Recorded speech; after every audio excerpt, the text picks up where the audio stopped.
Hi friends, happy spooky season. As a practicing witch, Halloween has always been one of my favorite times of the year. So as we prepare for the holiday, I wanted to share 5 pagan witchy inspired Halloween costumes that I think could be super fun to try out.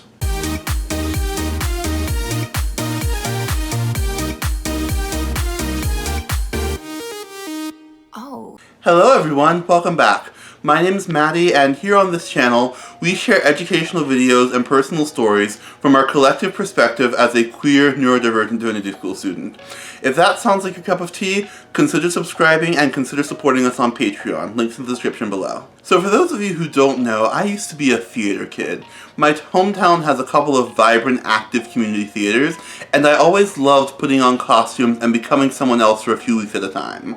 And there are many, many reasons why I love Halloween and Samhain, from the thinning of the veil between the physical and spiritual realm, to the magic in the air as the temperature grows ever colder. But the incredible costumes that people put together are definitely a selling point of the season as well. So for those of you who still don't know what you're going to be for Halloween, here are 5 pagan/witchy ideas that might just work for you. So the first idea I want to share is actually the idea that made me want to make this video in the first place, and that's to create a costume based on a particular tarot card.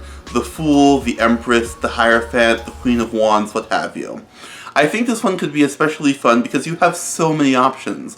There are 78 cards in the standard tarot deck, which means there are 78 options to pick from, or 156 if you want to get really fancy and go with a card in reverse. That sounds like it would be so much more difficult to pull off, but I'm sure someone could figure out if they really wanted to for some reason. But yeah, I think the key thing to remember about this one is to be respectful.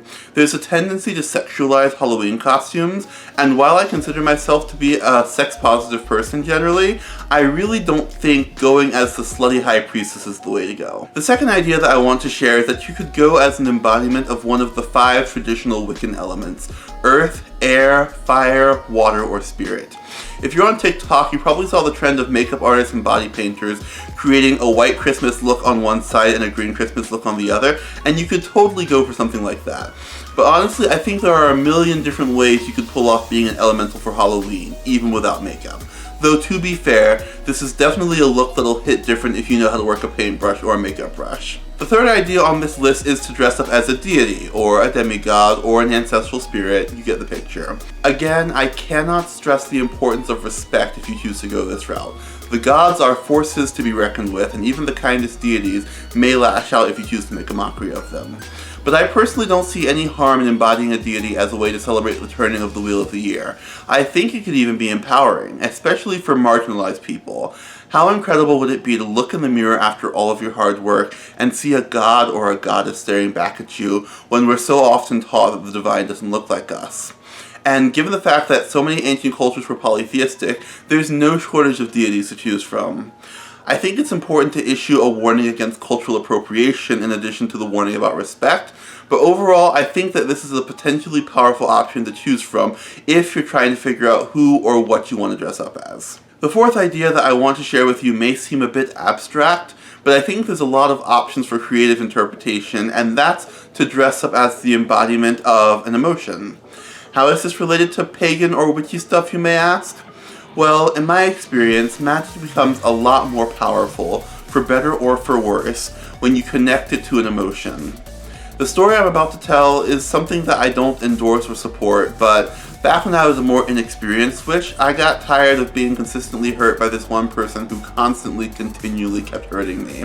So I got angry, connected a spell to that anger, and it absolutely blazed like wildfire. It completely backfired. So much went wrong, and it wasn't until months later that I realized that I was the one who was responsible for everything that was happening.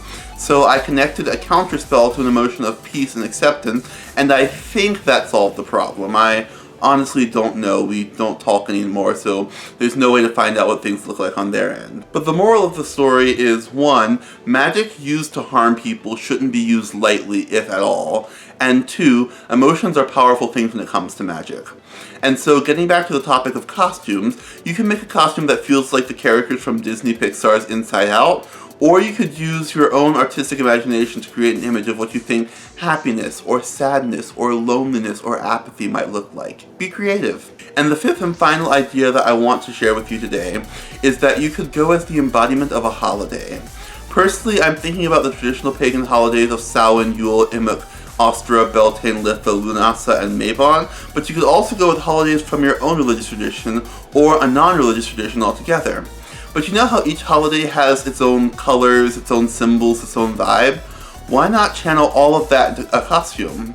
I just love the idea of either completely doubling down on Samhain and Halloween, or being semi-ironic and being like, yes indeed, I am dressed as Easter for Halloween. And that's all I've got for you today. If you enjoyed this video, don't forget to like, comment, and subscribe. And if you want to support the work we do on this channel, consider supporting us on Patreon, links in the description below. But most importantly, remember that you're wonderful, and that the world is a better place because you're in it. And as always, thank you so much for watching, and I'll see you in the next video. Bye!